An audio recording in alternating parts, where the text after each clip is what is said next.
Welcome to the Master Your Genius podcast with Keith Cornies. Listen in and learn as he coaches entrepreneurs to master their genius. Here's your host, Coach Keith. Hey, everybody. Welcome to episode 19 of Master Your Genius.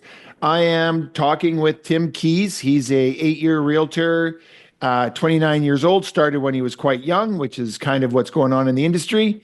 Also, we talk about his entrepreneurial skill set and also a lot of the things that he's learned through his processing and processes that has made him very successful. Also, what he's learned and taken away from our coaching, and just a lot of good stories. So enjoy. Hey, Tim, welcome, buddy. How are you doing? Thanks. Doing awesome. Excellent. So we're going to cover a lot of ground here today.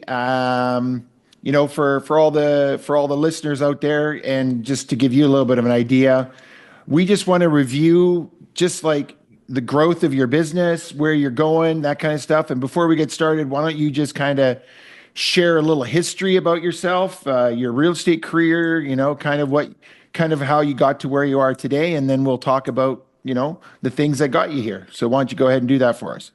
Sure. Well, I guess some level of entrepreneurism has been in my world since I was a tyke, and it all started with a lawn company, and then I started a small production company to get myself through university. Then once I got through university, I wanted actually ideally to get into some sort of construction management position after deciding not to go the route of aviation. And when we made that decision, I decided to go the route of realtor and see where that goes. And so anyways, I've been doing this basically since about 7 or 8 months after I graduated university, and now we're going on to our 8th year here in business. So that's the trajectory to how we got into it. How long you been married? Been married now. This will be also year number 8. 8. So, and how old are you, Tim? I am 29. 29. So you started real estate when you were 21, and Correct. You're still in the game 8 years later. One of the rarities, and then also you are in the probably top 1% individuals. Yeah, this year, yeah. Yeah, brilliant. So tell me a little bit about this entrepreneurial spirit. So you had a little lawn business, so you're cutting lawns to make some money. Tell me what you did to get through university. Just kind of explain that a little bit. Yeah, so I suppose it's funny actually, even right around the time of the lawn business, it's really just starts with my family. So we're actually a family of dairy farmers. My dad left the farm to get into business, and I think just the idea of going out and creating new things always sparked something in him, and he passed it off to both my sister and myself. And he actually came up with the idea of doing a neighborhood VHS. This is, I guess, you know, while a VHS rental company. We had a shed, and so we actually bought. We never actually executed, but we bought everything for it, and we tried, and I don't know. We never ended up getting through. But anyways, point is sort of like the idea of trial and error through business ideas got passed down. In the university, I decided, you know, I had this skill of basically production management. And always enjoyed sort of live performance and that type of thing, being a musician. And so I took basically all of what I had learned through being a musician throughout the years, having to set up sound systems and put all that kind of stuff together, and then created a small business out of it. And so I approached a few different Sandman hotels, etc., and then got on their list as primary providers. And so we used to do stuff like focus groups for large companies such as Ipsos Reid, checking, you know, they just go through and whatever it might be, what this is, they want to know what a credit union, what the best credit union is why. And so we would put together all the production elements like the TVs and the speakers and the microphones and whatnot. And so, you know, I wouldn't say it was a highly successful business, but at the time I was mostly focused in university. We would do a couple deals here and there. It gave you some cash flow for it did. It just about got me through university debt free. I came out with a little bit, but that's amazing. Pretty much debt free. That's like, you know, that's kind of what you got to do. You got to, you got to multitask. You got to work yourself through, which is great. And what did you end up graduating with? So I actually, funny enough, I went against the grain. I technically graduated with a general studies degree. Mm-hmm. And so I started with an aviation bachelor's of aviation degree, decided that I wanted to be closer to home. And that's when I also decided I was not going to continue with the Canadian Forces. I was going to decide to not go back in direct entry to fly. So both of those doors closed, which meant that I had to change it up. So I went to first corporate communication and business, and then turned from that side of things into general studies because I realized if I'm going to be an entrepreneur, nobody cares what the name on my degree is. And frankly, no one's asked me, very rare that they ever do. And I just took courses that related to what I thought would be useful. And so we started doing that. And when I did that, it really shifted. That was actually one of my mom's friends came and talked to me and said, I did a general studies degree and I think it was the best thing I ever did. And kind of had to get it out of your head because at the time everyone says, you want to graduate with this degree or this, and, a Yeah. little bit about status. But I think that was sort of the beginning of me recognizing that you can kind of be a little bit sneaky in terms of being, you don't have to be the center of attention or have that coolest name or whatever to be highly successful in your field.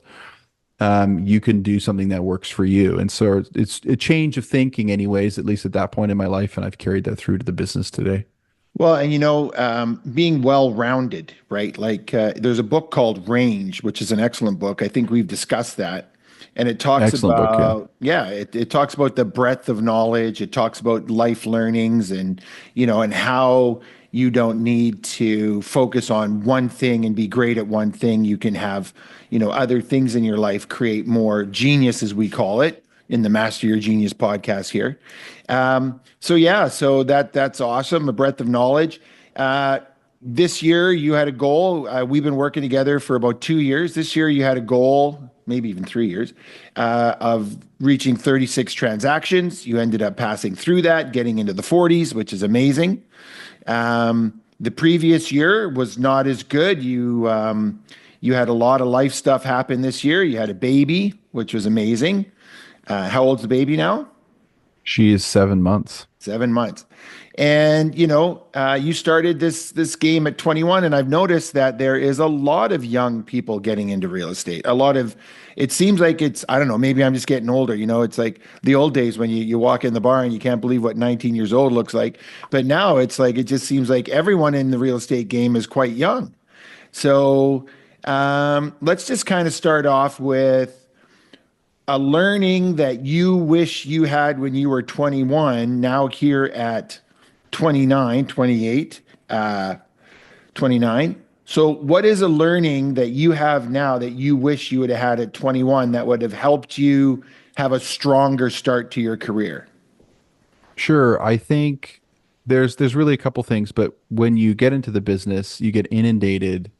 And this is probably one of the nicest things about the real estate business is it's not a path that's not been taken before. There's a lot of ways that you can do this. There's a lot of books you can read. It's not like you're starting some tech company of something that's never been done before and no one knows exactly how to make it succeed. It's quite proven and fairly straightforward to understand. And with that being said, you get all of these ways of doing things thrown at you. And so I think one of the things that I would have likely had a higher chance of success earlier, or, I suppose, anyways, greater success quicker, we'll say, is simplification in terms of how we look at problems and in terms of where we put our time, just simplicity and goal setting. So one of the things for goal setting, for example, which is really what the crux of it is, I would create, the classic 5x5 goals, 25 goals for the year. And which I don't even know how anybody remembers 25 goals for the year. And so, 3 years ago, I decided that I was going to have one goal, one thing that I wanted to achieve in the year. So we went the opposite, ultra simplicity. And every single year I have achieved the one thing. And so all of a sudden what we've done is we've taken out all the noise. And so now I'm adding things back in slowly as I'm recognizing that I can handle them. So, as a 21-year-old, you would set a goal, your 5x5 goals. And then let's talk about you're saying there's a whole bunch of books you could read. And Yes. imagine you're 21, you go back and you're starting over. What's a book you would read, or what's a thing Sure. that you would do? Set the goals. I Well, get. What else would you do? get less lost in the noise. You don't have to do it the same way that everybody else does it, and do it the way that works the best for you. And as soon as you're confident in your own shoes, your own ability, and find that niche, whatever it is, and hopefully you love it, that would be obviously a bonus. And then you go execute on that. And I think sometimes So, you what find I'm it and hearing then you say is sure. get your confidence up right away. And we know Yes. that that's a journey. That's not a destination. So confidence when you're young, it's great. Do your own thing, be yourself. That's all great. But the business part, like, I think what if I were to go back, and people know that I was in the game for a while, 27 years, something like that. I would go back. The first thing I would do is realize that who am I going to sell a house to, and how am I going to get them? You know, so, like open houses, asking for the business, doing things face to face, going to your sphere of influence, your family, your friends. Even today, your business is dependent on referrals, past clients, sphere of influence. And we just did your goals, and we saw that a big percentage of your goals were those three things. Yet we also saw a very nicely defined business in turning leads from open houses, generating leads from sign calls, and some other things that you had in place for lead generation that ended up your farm, and those things ended up being very good. And your business is very well rounded. To build a business that you can trust today, that you have today, and we set our goals for next year. And how confident are you that you're going to reach your goals next year, just sitting here today? Yeah, I think we can do it again, no problem. Just Right. got to go get it. And what gives you that confidence now about your business? Not about you as the person facilitating the business, but what gives you that Sure. confidence? I think just once you have everything systemized and put in place so that it can run, the primary elements behind the scene can run without you, that gives you the confidence to be able to put your time in a better place, where it's more valuable. And so you probably think of me as somebody who's really detailed. I actually think of myself as someone probably somewhere in the middle, but I probably come across quite detailed only because I want the systems to be in place so I don't have to think like that all the time. Because even though I am detailed, it's really draining for me to think that way all the time. I don't think you're detailed at all. I think you get shit done whether you have the details or not. And sometimes when you don't have the details, it makes a longer journey, but it still gets done, right? Exactly. From the moment we met. Originally, if you remember, I didn't want to work with you because I saw your original branding, Yeah. and I created a story about that. Then we met, and I got a lot of good feedback from some clients about you. So I said, yeah, let's work together. And we worked together. And the first thing we did was we branded you. We went away from the noise. We went away from, and we branded you, the grassroots, really knowledgeable, hardworking guy. We took a picture of you with your old truck. We took a picture of you with a tractor, getting back to the grassroots of your authenticity. And from that beginning, moving forward, doing the North Star, getting your core values, all the things that we do, your confidence in you probably has always been strong because you did have a very strong family upbringing. Your dad was a coach style person, or was a coach or a speaker, right? Like he was into that stuff. And your mom was like a straight shooter. Oh, very Right? much so. Yeah. Why don't you talk about how your mom being a straight shooter with you has kind of impacted your mindset or your confidence? Well, I mean, there's obviously positives and negatives to that reality, but that being said, the having a straight shooter mom basically just makes you realize that no matter what situation you're in, you're still in it and you have to sort it out. Yeah. And really all that does is, okay, we could talk about it, we could whine about it, we could whatever it is, but until we do something, it's going to remain the same. And that's the key, And because I did say you get shit done, and people out there, they go, I get shit done too, but you have to get the right things done. And it's very important that every day you wake up and you do something, you take an action that's going to either take you one step forward or strengthen where sure, you're at, right? So yeah, strengthening is habits, and one step forward is just, making sure you're growing your business. What are some habits that you have that you attribute to your success? I'm really strong at delegation. I think that's probably one of my stronger traits is being able to take a concept or something that needs to be done and bring it to the right person and then build a system around how that person can now take over that task, and it's completely out of my world.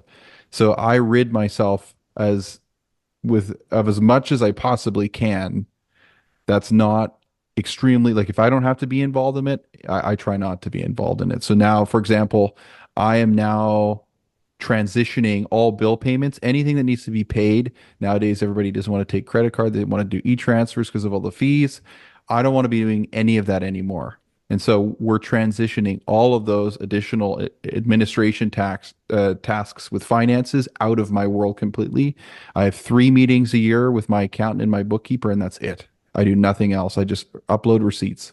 Good. So that's And just then one small so and then thing we that and we then we keep got to doing. talk about, ever since I've known you, you've had an assistant in your business.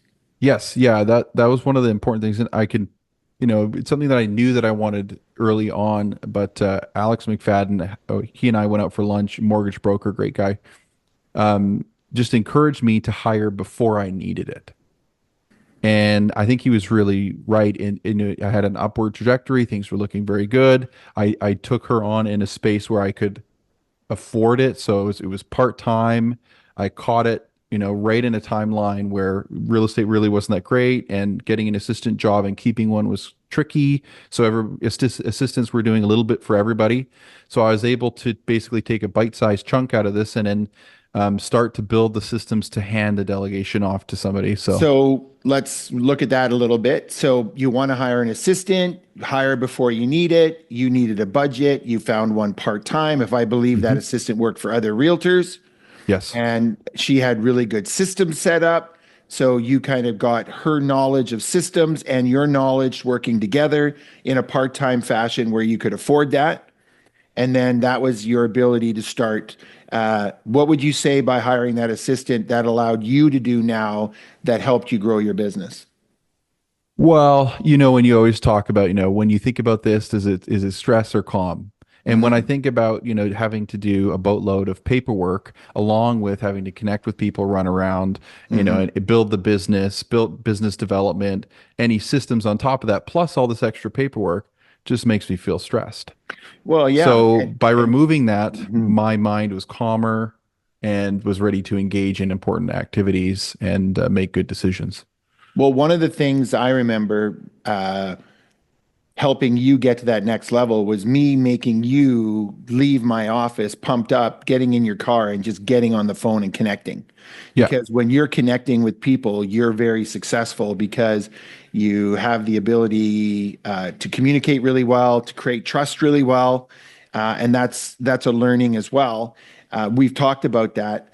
But it's that connection with the clients on a constant basis where your success lives, because when you're on the phone generating business, right? Like you're going to the business instead of waiting for the business to come to you, but you're not aggressive. You're not like, hey, let's sell her by today.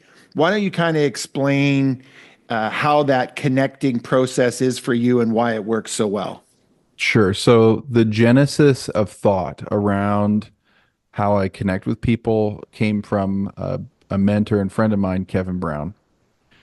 Kevin told me a story about him and another realtor who went out for coffee. And he was talking, the other realtor was saying, I have this really bad rash. It's really been bothering me for a while.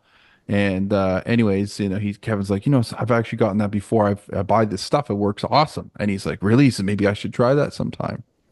And they had a great time connecting and just spending time with each other.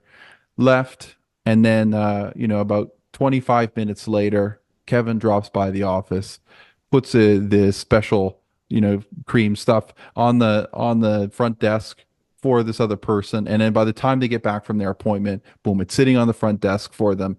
Hey, I was just thinking about you. Hopefully this helps. Just like little elements where we're thinking about other people, putting ourselves in their shoes, genuinely asking them how you are, how they are, genuinely connecting with them, and taking a moment to potentially support them in some way. Like we'll often have clients reach out about, hey, we need a new door in our basement. What should we do? And I just make sure I have the right people, and the right relationships with those people so that I can help support them, because it's tricky to get that stuff done in an affordable manner, in a manner that's a high quality, and in a manner where it's not stressful. And so Yep. if we can help provide, this is just a little example, but Well, stuff like that, the then we're key good. that I heard there and that I know about you is this genuine caring on the phone, right? Like you're not calling up to go, wait, are you buying or selling real estate? You're like, hey, what are you guys up to? You guys still thinking of doing stuff, or do you need any help? Like there's this part of you that genuine, like everyone doesn't want to make the phone calls because they don't want to be pushy, they don't want to be slimy, they don't want to ask for the business, they don't want to seem like they're salesy.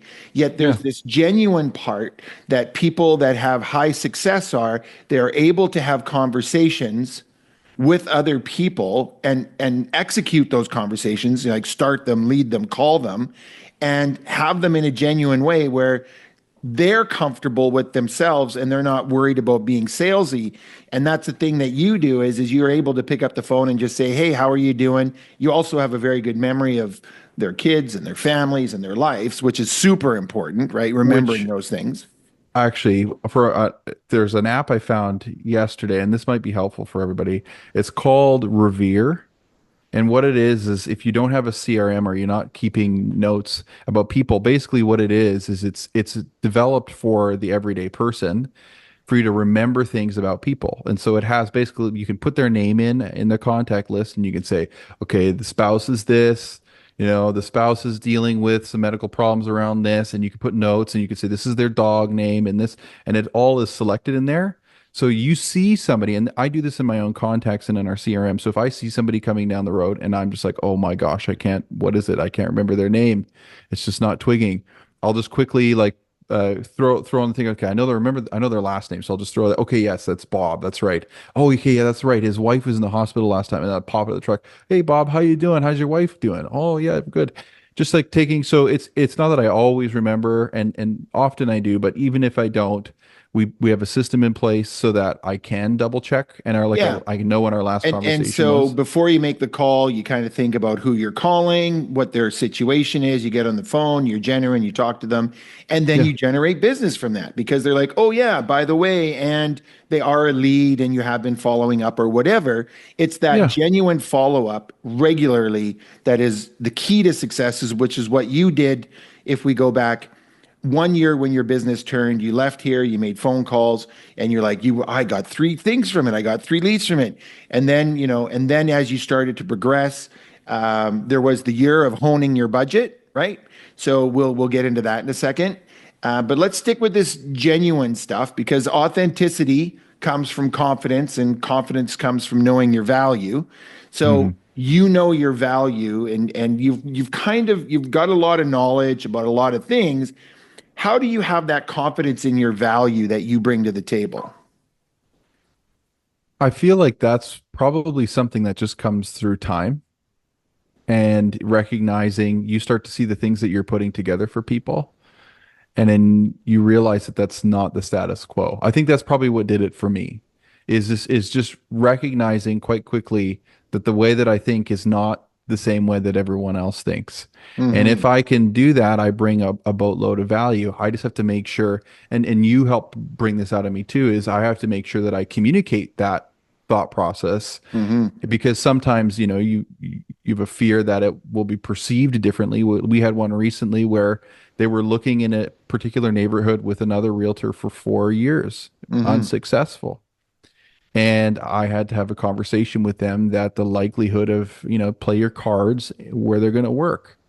And Well, that was if a you great have, situation. Let's give a little background to that because I think sure, this is a really good example. So, they came to you, they worked with you, and you just told them the truth. Basically, you have champagne taste on a beer budget, which everyone has to do eventually. Yet you Yeah. did that in such a way. It was great because they were looking to buy somewhere for 1.1, 1.2. And you said, have you ever thought about this option? Right. And you're like, maybe you buy for 800,000, 900,000, get yourself an electric car for commuting, save yourself the money there. So it was kind of like this holistic, genuine, using the knowledge of what you've seen clients do before and creating a good life for them, but not telling them, but asking them, what do you think about this? That was Yeah. how you can really converted the trust of that client because they said, wow, nobody's ever talked to us like that before. Nobody's ever, 4 years with the other realtor, and he never once mentioned anything like that. So what is that intuitiveness or intuition that allows, you to lean in and provide that information to get a quicker sale? So, I mean, again, this is a concept that you've taught me, and I just have to be really in tune with what I'm thinking and what I'm feeling in that moment. But as soon as I have that intuition moment where I'm like, I need to have a hard conversation right now, I close the loop and do it right away. And Yeah, we're so one as if conversation away I'm from success, and it's the one we don't want to have. exactly, and so like maybe because the conversations that we had with that couple prior were essentially my belief is that I don't want to ever drive for work very far, but I'm happy to drive to go see friends because I want to go see my friends, but I'm not sure I really want to drive to work. So So I knew there was a belief system that we needed to potentially break down or at least have a conversation about and that's right. why that's the case.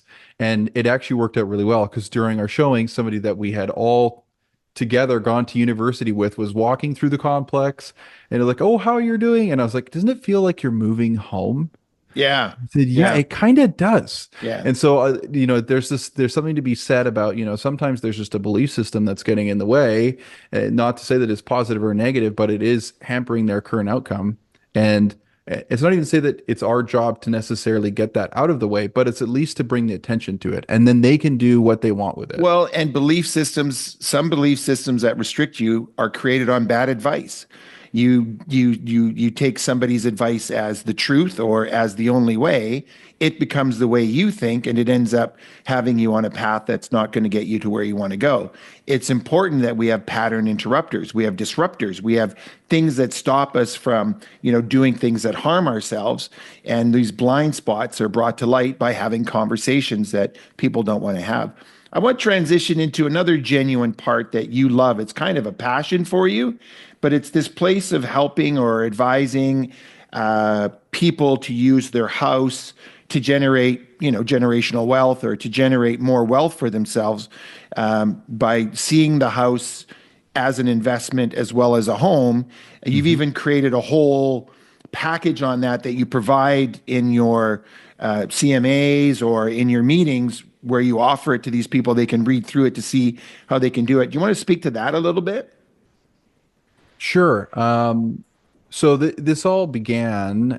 I mean, obviously, I always knew that I wanted to buy potentially flip homes. I always had an interest in that, building and creating something. And obviously, because I had interest in that construction management side prior to getting into real estate, there was some level of knowledge, at least in that world prior to that, and interest anyway. So basically, the marriage of, we'll call it selling real estate and building slash renovating slash improving real estate kind of came together in this buying, upsizing, and utilizing your personal residence to create wealth for your family long term. And it then got encouraged by obviously my good friend Scott Strudwick, who had been doing it for years. And basically, a couple pieces of advice from him then kind of started that train going a little earlier than I think it would have otherwise. So I do have to give him thanks and credit for that for sure. Well, Um, mentorship's a big part, but you have to be open to learning to learn, right? And the thing is I find today that the access to information that's so quick is is stopping people from actually learning what they need to learn from, from people, friends, mentors that can actually impact their business instead of the magic pills that you get on TikTok or Instagram. you Hmm. know, Take somebody for lunch, sit down, create great relationships with people that are in your field of work, not relationships where you're going to the bar and just drinking and wasting time, but actually where you have this conversation about building businesses and moving forward. Now, the interesting thing is I think it's a great program. I've seen the package. I love it. And if people wanted to, get that package or, have some information about that, I'm sure they can contact you and get that. Yep. The beauty of this is you actually live it because you had to make a big decision. You had to make a hard decision. You were living in a home, your baby's en route, you're comfortable, it's a beautiful home. And we talked about getting access to all the equity in your home so that you could use it in different investments, grow your wealth, and then move forward to your next step with your family, which meant Hmm. moving and renting for a year, building your new home, selling a comfortable, beautiful home that you had that you didn't need to move from. So you're actually living the teachings because, you're wanting to create wealth and generational wealth for you as well. Yeah, I've always been a big believer that the proof is in the pudding. Hmm. And if someone is teaching you something that they're not willing to do, then I'm already relatively skeptical. Hmm. And if I really believe it and I'm going to teach it, why wouldn't I want to do it? If it's Hmm. really that great, why Hmm. wouldn't I have a desire to go out there and achieve this thing? You might as well. I mean, I work in real estate, so I have a certain amount of understanding that other people won't have right away. And number two, I can use what I've learned to help inspire and build my clients' wealth for them. So if we Well, can utilize this as a tool for not just learning, but also personal advancement, financial advancement, and so on, and it's also like what a great learning experience all the time you build a house. Like the stuff that you learn is phenomenal. and, Um, I'm just going to go back a step here because, there's way more that I want people to hear here, and I think the theme is short-term pain for long-term gain, right? Most Delaying, definitely. delaying gratification. Yep. You moved into a rental with your wife being pregnant, and the baby's born, and you guys are living in the rental instead of this beautiful, comfortable house where you could have done it. So there's a little bit of turmoil there, and your wife's obviously a trooper, and you guys have a plan and work together, which is great. Yet you Hmm. were willing to go to that discomfort to move forward. And there's a lot of people that aren't willing to get uncomfortable to become comfortable. So, Yeah. how did you and Alana work through that to make that decision together to, at this important time in your life, still go ahead and continue on? It's always been funny to me that people that raised children, I had these clients, they had a picture of themselves cross country skiing with a baby in the backpack that's like 2 months old. I would never do that, right? And then Hmm.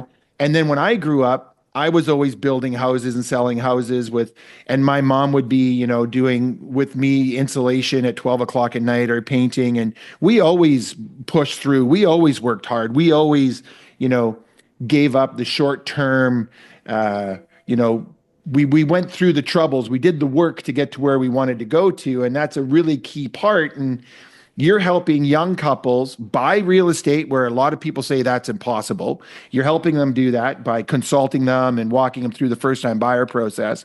Then they have a relationship with you over the next 8 years where you're talking to them and visiting them 3 years later and saying, hey, you have equity in the home. Here's how you can move that forward. And then Hmm. doing the math and breaking it down for them. So there's this real part, again, this genuine part and care of really wanting to be a mentor, advisor, guider, whatever, teacher. And also, I mean, we're just realtors, right? Like, come on. There's way more to it, isn't there? Yeah, it's certainly a process, and it's a everything in life is an opportunity as far as I'm concerned. You know, it could be a negative thing, but it's still an opportunity to learn from it. So you can choose to a certain extent. Obviously, it could be painful, but you can still choose to find something in it that gives you value as you move forward in life. And when it comes to us teaching, our clients or helping them build wealth, when I talk about my experience of buying a home and then selling a home and then moving into the basement of a really, really unfortunate smelling home, with our dog sleeping on a mattress on the ground of, s- really, oh, just nasty carpet, so stained, you'd never want to even put your feet on it. And, our couch is sitting on the floor 8 inches from the TV, and we're stuffed in the corner, living off a lifetime table, plastic table with a single little burner plugged into the wall and a space heater because I had to remove the radiant heat out of the house because it was about to explode. So here we are, in the middle of winter. So it's just you do these things because they're fun adventures. And to answer the question, how do we get on the same page? I think that was just something, one of the most important things you can do in life is marry the right person. And if you're Wow. on And the then, same yeah. page Yeah. and you're both adventurers and you want to go in, and so she grew up in a family with construction, she loves and appreciates that. She's got the design background, loves designing things, and she really runs a lot of these projects. That's kind of her job now, is that she So runs you share that designs. passion, which And is really great. yeah, and because we have that overlap, and that's in a lot of areas in our lives, and so I would say that a lot of that, we'll call it success, I can contribute to Alana and our marriage.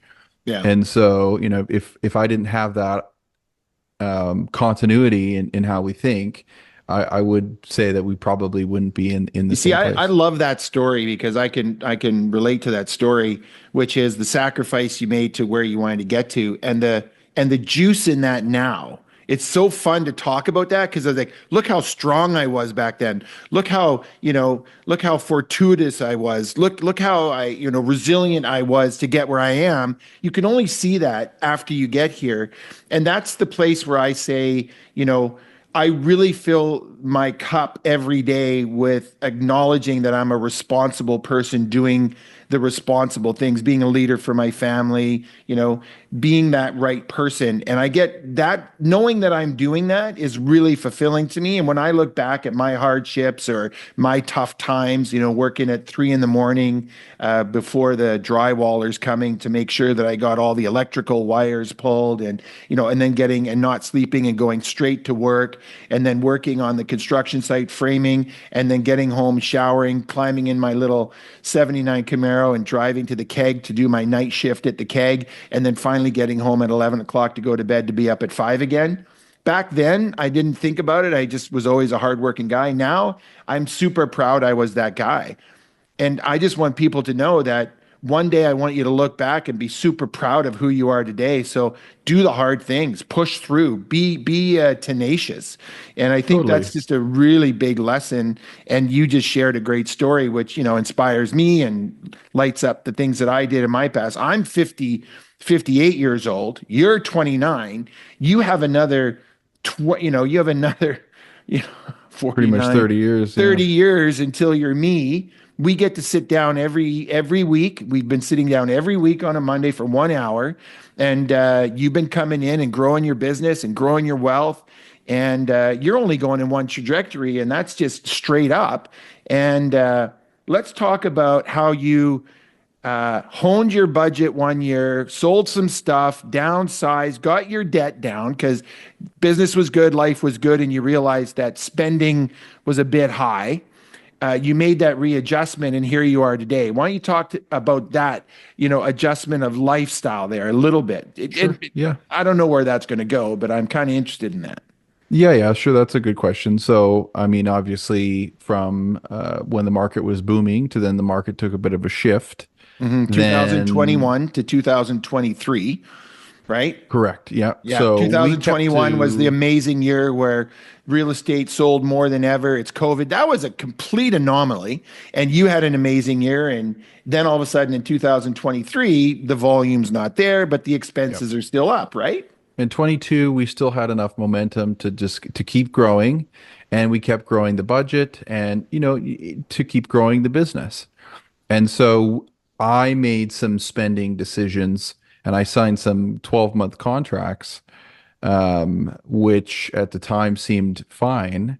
But then these obligations then for marketing or whatnot, creating a newsletter, doing this or Yeah, that, the bus other. benches, whatever. You Yeah. sign things are rolling. You sign a Yep. 12-month agreement to X amount of dollars a month, and then all of a sudden, cash You're flow's not there. spending Yeah, cash 20 flow's grand a not. Yeah, month yeah, and you're only making 30 grand a month and you got to pay taxes and live. And right. by the time you're done out of that and pay taxes and live, you're left with next to nothing. And so now you're just eating into any profits you had the year prior. And so that's what we had to do that year. But either way, what we did is we were able to reframe the way that we looked at our budgeting and really say, okay, how effective is this? And let's test how effective it is. Let's like pull it out of the mix. We're going to remove this from them. So as soon as those contracts ended, we would basically remove that from the mix and just be like, has anything changed? Should we put that back in? Can we put that, pull that back out? How important is that? So I think we were able to shave probably almost 40% of that off within a period of about 3 months. And then so we shaved it right back to, something where we're still out there producing. Well, what we can interject here is you shaved off what you spent for convenience and you put more effort into the community face-to-face time and making those genuine calls, because that's the real transition, right? We went away from, and this is what I see all the time, is people building systems and they want the systems to do the work, which they do, but they don't have the effect as face-to-face and genuine phone calls and these kinds of things. So, wow, I just got a little off track there. Sorry.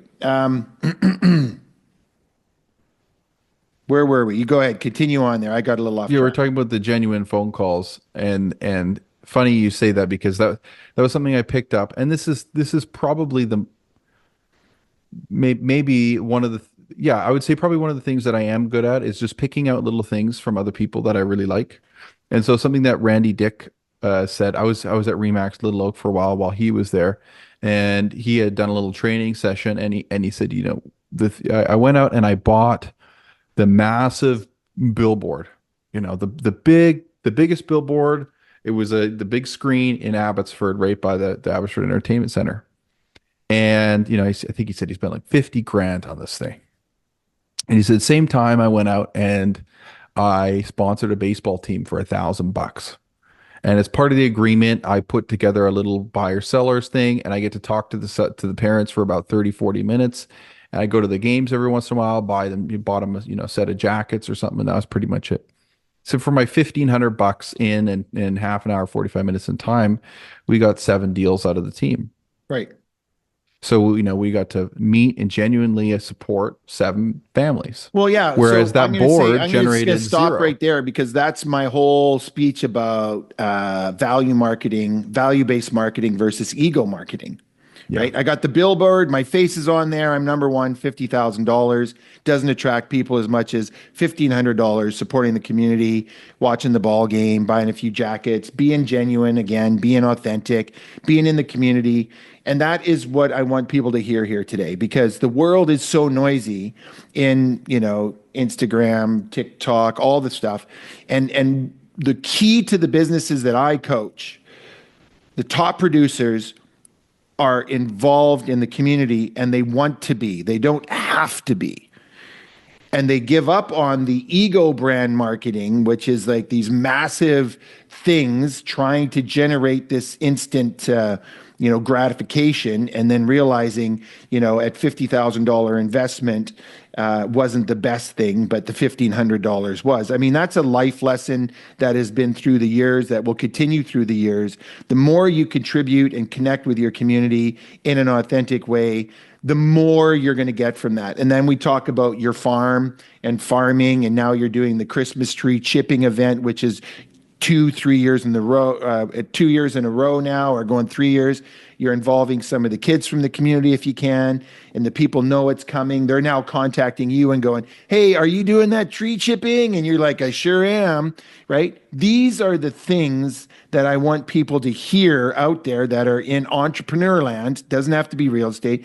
I coach mortgage brokers. I coach businesses. Some of the construction businesses that I coach, I'm having doing community events, and for their clients, they're doing events as well, just like any realtor would do. And because if anybody wants to be really good at business, just focus on what the top realtors are doing, because they're in such a competitive market and they have to be on top of it. And those are the things in marketing that you have to do. But anyways, I digress, I say. So the genuine calls, you scale your budget down. Then what do you focus on after the budget scaled down that you ended up growing your business to where it is today, where you can trust it in any market? Well, we just took our most effective elements, client events, and reconnecting with our people. Going out for a coffee, just how I started the business to start with is, 3 coffees a week every week Right. with new faces, and then we can just keep going. And so we just went back to that model and continued on. So I would call everybody, provide value, do the open houses, just get in front of people.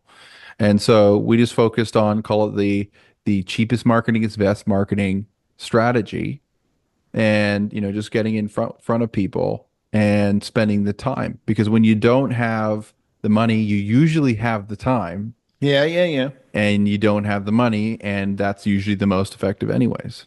Yeah, your highest and best use is going to be face to face, talking to people genuinely, offering great advice. There's a great book out there, Patrick Lencioni, Getting Naked, and it talks about treating them like a client first. So basically, there was a massive business. These guys were everything, and they were the big business.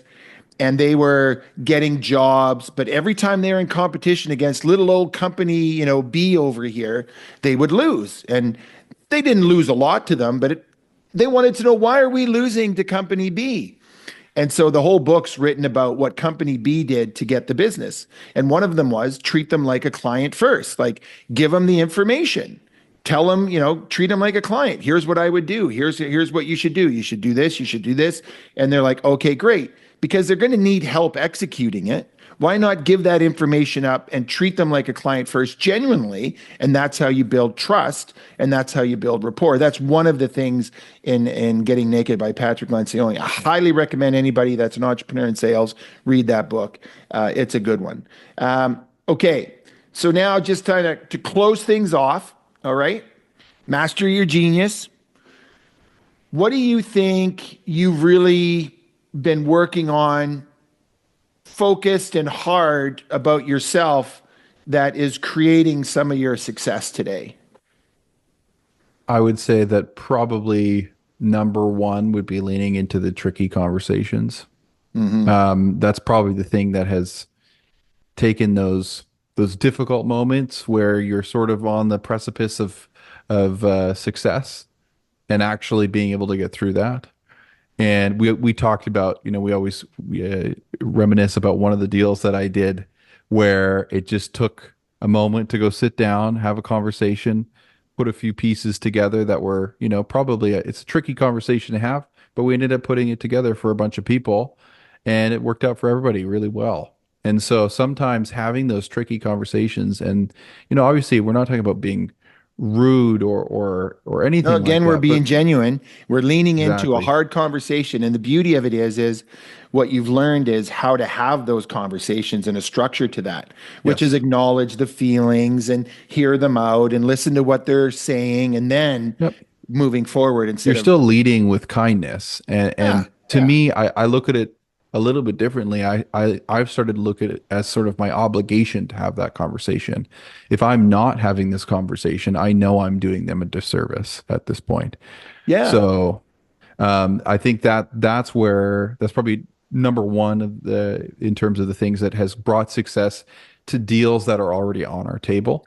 And so what kind of things were you practicing to get stronger at that?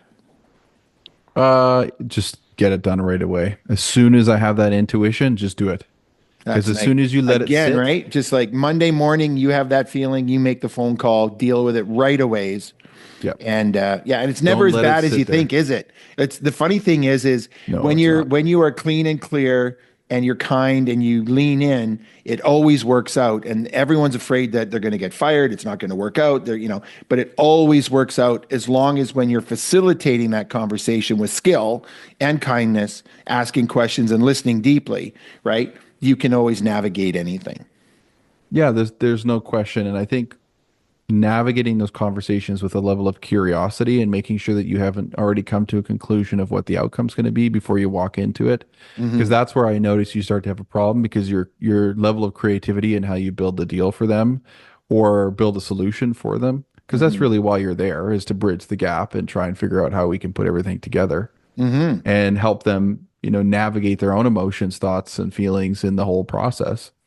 And Yeah. so, to me, if you come in with a preconceived notion of what it will be, that doesn't always help. Sometimes it's good to be prepared, obviously, but Yeah, you but don't, don't and be then attached to a negative outcome. If you have exactly. a preconceived idea that you're going to get fired, it's not going to go together, then it changes how you deliver the Yes. information and the language you choose, because your brain is in the threat mode, not the thriving mode, not the connecting, Yeah. rewarding Be mode. very curious and go to the, if you need to, go to the worst case. Well, maybe they do fire me. You're like, okay. And accept it, right? And then just Yeah. move And on. then I also just like, hey, if I have this conversation and I know I'm doing the right thing and I got fired, I did the right thing, and it didn't work out. And guess what? Something else is going to come up because they did the right thing. It's just how it goes. It always does. And the truth is you lean in, you do the right thing, you have the conversation from a genuine place, people listen. If you do it from a salesy place, they don't listen. If telling is yelling and all you're Yeah. doing is jamming stats down their throat instead of dealing with the emotional situation in the room,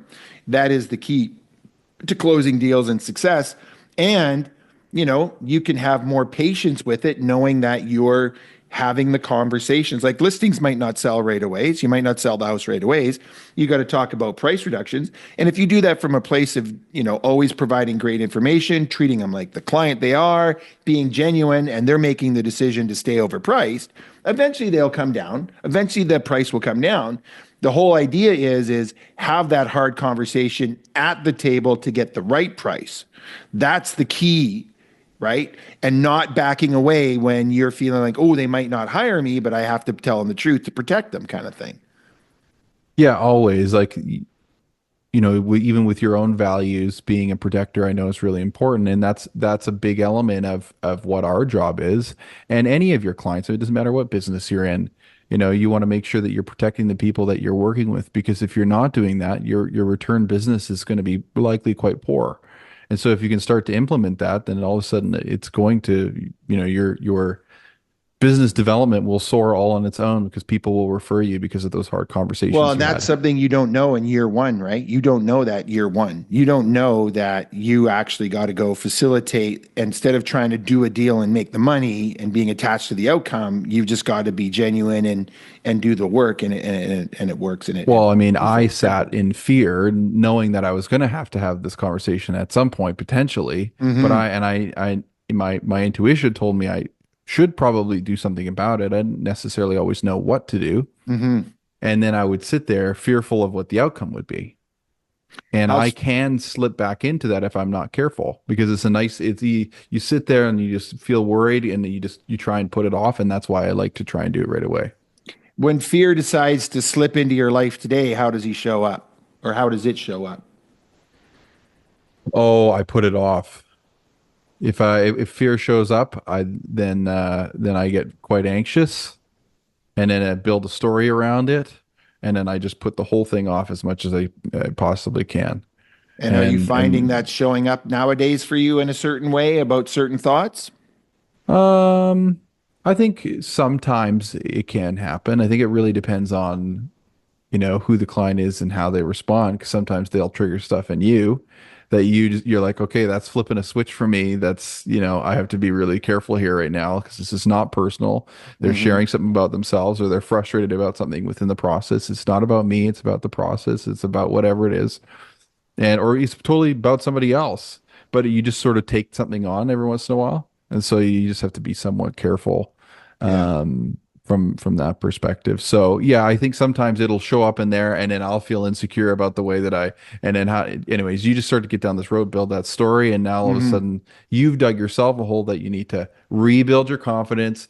And now you're so much further below where you would have been if you just would have had the conversation right away, because you've got to build the confidence up to the point of, neutral, and then have that Yeah. conversation. You're in the shit spiral. You got to get back Yeah. up to neutral to have the conversation if you just had it in the beginning. So, what I want people to know out there is nobody gets an anxious, free, fearful, free life. No. The quicker you notice it, the quicker you lean into it, the quicker you change that dialogue, the quicker you implement habits that create confidence.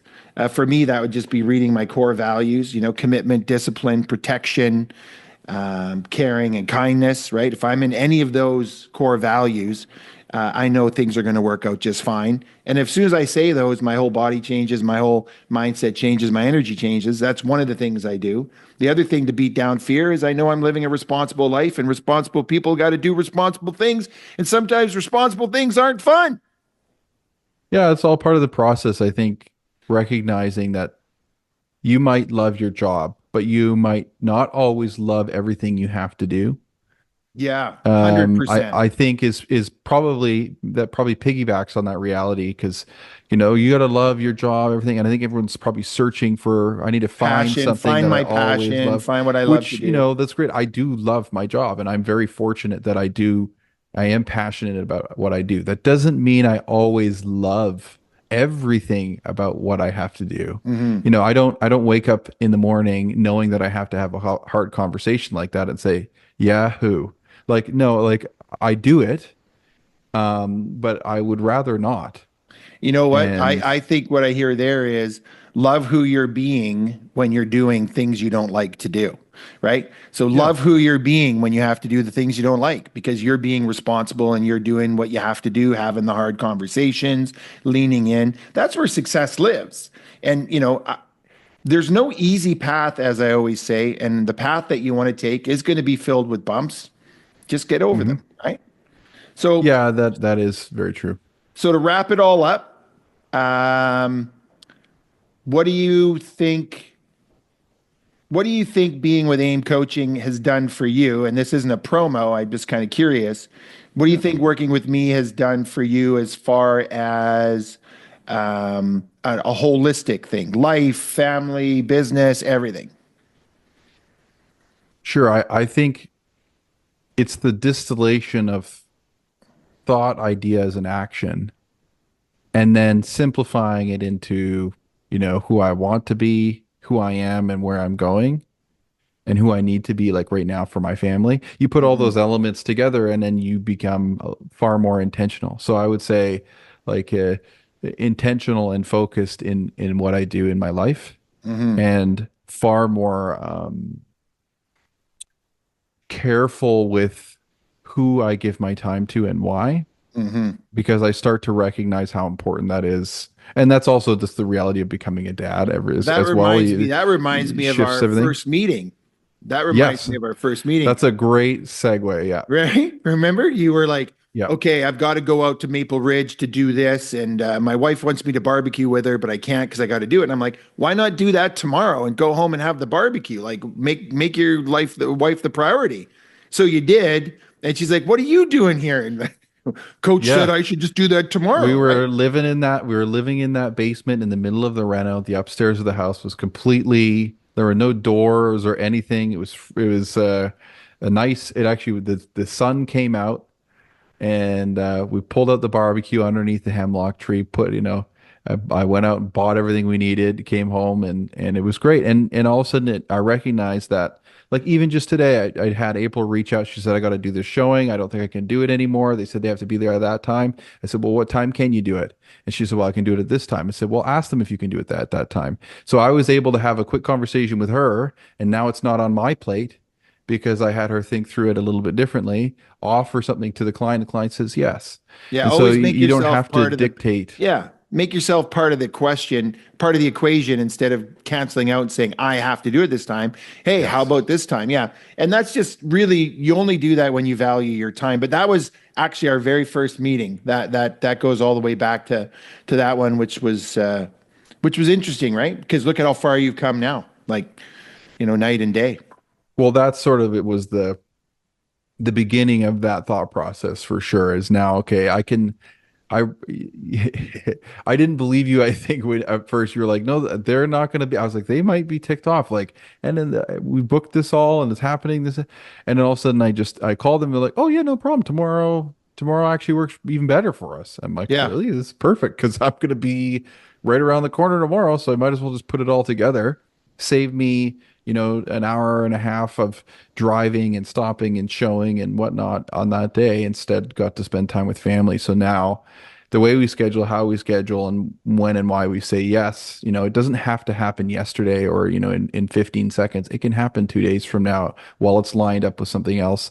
You can build your life with your rules in your way. Yeah. So that it just all kind of fits and works. So anyways, yeah, that was a great segue. That's, holistic, basically thinking holistically, not only about your business, obviously, but about your life and how everything fits together is definitely where you've come in to marry everything together. Yeah. Prioritize life first, the big rocks. Then you put work around life. And then you have your dailies where you just maximize every day and build.